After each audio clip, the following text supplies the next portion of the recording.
जय हिंद विद्यार्थी मित्रांनो, वनरक्षक भरती 2023 यामध्ये आज आपण बघणार आहोत विद्यार्थी मित्रांनो की या वनवृत्तामध्ये एका जागेसाठी किती स्पर्धा आहे। यामध्ये तुम्हाला ग्राउंड प्लस लेखी मार्क किती लागणार आहे निवडसाठी, आणि तुम्हाला जर ग्राउंडमध्ये मार्क आउट ऑफ आले तर तुमचं होऊ शकतं काय। जर तुम्हाला 54+ मार्क असेल तर विद्यार्थी मित्रांनो नक्की हा व्हिडिओ पहा। मेरिट किती जाणार आहे, किती स्पर्धा आहे आणि तुम्हाला नेमके ग्राउंडमध्ये कशा पद्धतीने मार्क कवर करायचे आहे, जरी तुम्हाला लेखीमध्ये कमी गुण पडले असतील तरी पण। हा व्हिडिओ सर्व विद्यार्थ्यांनी शेअर करायचा आहे, लाईक करायचा आहे, आणि विद्यार्थी मित्रांनो ग्राउंडचे साठी आपल्याला किती मार्क घ्यायचे आहे ते सुद्धा आपण सांगणार आहे, आणि टोटल किती मेरिट जाणार आहे तुमचा ते पण कास्टनुसार संपूर्ण आपण सांगणार आहे। तर पहा विद्यार्थी मित्रांनो, आपण आज नाशिक वनवृत्ताचा काढलेला आहे। याआधी आपण ठाणे वनवृत्ताचा साठी सुद्धा अशाच प्रकारे सांगितलेला आहे, नागपूर वनवृत्तासाठी सुद्धा सांगितलेलं आहे। तर ते दोन व्हिडिओ पाहिले नसतील तर आपल्या चॅनलवर जाऊन बघून घ्या, किंवा या व्हिडिओच्या डिस्क्रिप्शन बॉक्समध्ये त्याची लिंक देऊन देईन मी, किंवा या व्हिडिओच्या शेवटी 2 बॉक्समध्ये तुम्हाला ते व्हिडिओ मिळून जाईल, किंवा इथे तो व्हिडिओ मिळून जाईल ज्यांना तो पाहिजे आहे। तर पहा नाशिकसाठी एका जागेसाठी किती स्पर्धा आहे। तर पहा इथे फक्त 3 कास्टसाठी जागा आहे, SC ST आणि SBC साठी, आणि इथे स्पर्धा ही भयंकर आहे विद्यार्थी मित्रांनो। जबरदस्त इथे प्रॅक्टिसवाला विद्यार्थी इथे पाहिजे आहे, कारण की इथे जागा या कमी आहेत आणि विद्यार्थ्यांची संख्या भरपूर आहे। तर पहा इथे SC साठी एकूण विद्यार्थी आहेत महिला आणि पुरुष मिळून 5887, जे 54+ मार्क घेणारे आहेत, आणि जागा या फक्त SC साठी 24 आहे। ठीक आहे, महिला पुरुष समांतर आरक्षण वगैरे मिळून।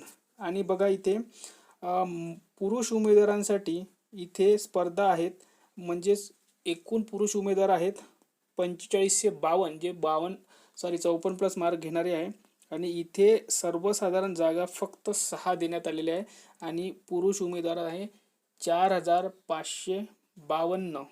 म्हणजेच तुम्हाला ग्राउंड किती घ्यायचा आहे याचा अंदाज तुम्हाला आलेला असेल, आणि आपण शेवटी सांगणार सुद्धा की ग्राउंड तुम्हाला नेमकं किती काढायचं आहे। स्पर्धा बघा एका जागेसाठी 758 विद्यार्थ्यांचं कॉम्पिटिशन आहे विद्यार्थी मित्रांनो।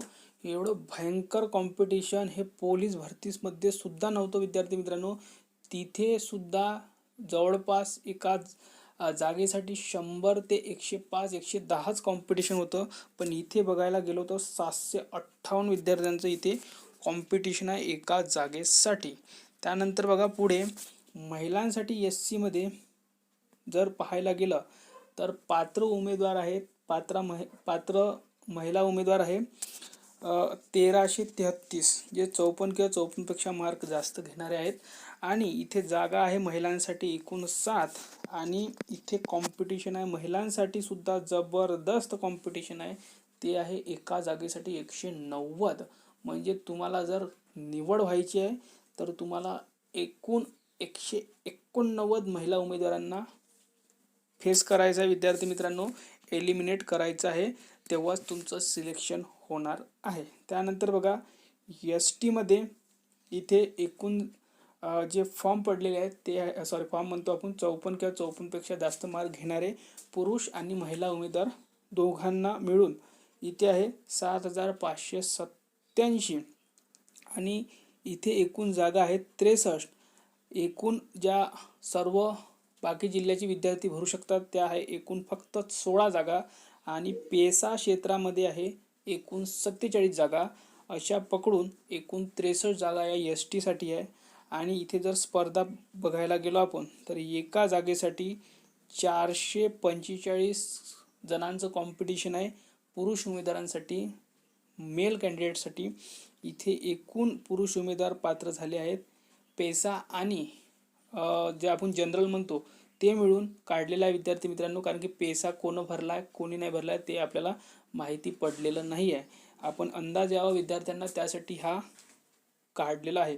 तर 5343 विद्यार्थी इथे 54 किंवा 54+ मार्क घेऊन पात्र झालेल्या ग्राउंडसाठी कुठे नाशिकला एस टीमधले. आणि इथे बघा आपण जर जागा बघायला गेलो तर सर्व जागा सर्वसाधारणसाठी पैसा सोडून फक्त 2 जागा आहेत आणि 10 जागा या पेसा क्षेत्रामध्ये आहे एस टीसाठी. ठीक आहे. त्यानंतर बघा महिला उमेदवारांसाठी एस टीमध्ये 118 महिला उमेदवारांचं कॉम्पिटिशन आहे.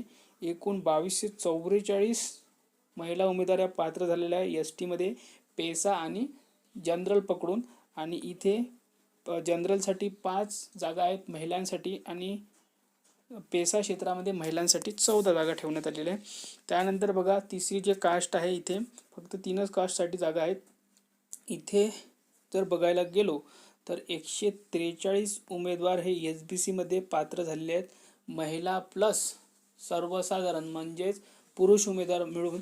आणि इथे फक्त एकच जागा आहे एस बी सीची आणि महिलांसाठी जागा नसून सुद्धा इथे 18 महिला उमेदवारांनी फॉर्म भरलेला आहे आणि ओपनच्या जागा नाही आहे. म्हणजे या महिला उमेदवारांचं कॉम्पिटिशन सरळ सरळ पुरुष उमेदवारांसोबत आहे. तर इथे स्पर्धा बघायला जर गेलो आपण तर एका जागेसाठी पुरुष उमेदवारांमध्येच 125 जणांचं कॉम्पिटिशन आहे. एकच जागा आहे. तर इथे खूप भारी कॉम्पिटिशन आहे. इथेच नाही सर्वच वनवृत्तामध्ये कॉम्पिटिशन खूप भयंकर आहे विद्यार्थी मित्रांनो. स्पर्धा ही खूप जास्त प्रमाणात आहे. म्हणजेच काय, तुम्ही जर आउट ऑफ ग्राउंड मारू शकत असाल तर तुमचं नक्कीच इथे होणार आहे. जर तुमचं काय लेखी 72 प्लस किंवा 80 प्लस असणार तर तुमचं नक्की होऊ शकतं. कारण की जर तुमचं लेखी हे 70 असणार आणि तुमचं ग्राउंड 70 बसणार तर तुमचं 140 वर होऊ शकणार नाही. जो पण विद्यार्थी 150 मार्क घेणार प्लस त्याची होप आहे विद्यार्थी मित्रांनो, कन्फर्म आहे नाही, कन्फर्म त्याच विद्यार्थ्याचा आहे ज्याचे 160 होऊ शकणार आहे. तो कोणत्या पण कास्टचा असो, ओबीसीचा असो, एस टीचा असो, एस सीचा असो, एस बी सीचा असो, एन टीचा असो किंवा विजेचा असो, कोणताही विद्यार्थी 160 मार्क घेऊ शकत असेल त्याचंच इथे निश्चित आजच होऊ शकतं. नंतर तर विद्यार्थी मित्रांनो कट ऑफ आल्यावर किंवा रिझल्ट आल्यावर मागे पुढे हा रिझल्ट जाणारच आहे. आपण हे फक्त आपलं एक वैयक्तिक मत आहे. तुम्हाला ग्राउंड किती काढायचं आहे त्यासाठी आपण सांगतो आहे. आणि महिला उमेदवारांसाठी सांगतो आहे विद्यार्थी मित्रांनो 140च्या आसपास तुमचा कट ऑफ जाणार आहे. कोणत्या पण कास्टचा कोणत्याही वनवृत्तामध्ये तुम्ही फॉर्म भरलेला असेल, कारण की कॉम्पिटिशन भरपूर आहे. प्रत्येकच कास्टसाठी जवळपास 150 ते 200 विद्यार्थ्यांमध्ये एका जागेसाठी कॉम्पिटिशन आहे. तर या व्हिडिओमध्ये इथपर्यंत. व्हिडिओला लाईक करा, शेअर करा आणि चॅनलला सबस्क्राईब करा. हे जर तुम्हाला पाहिजे असेल तर आपल्या टेलिग्राम चॅनलवर पूर्ण आहे, तुम्ही व्यवस्थित समजून घ्या आणि शेअर नक्की करा व्हिडिओ.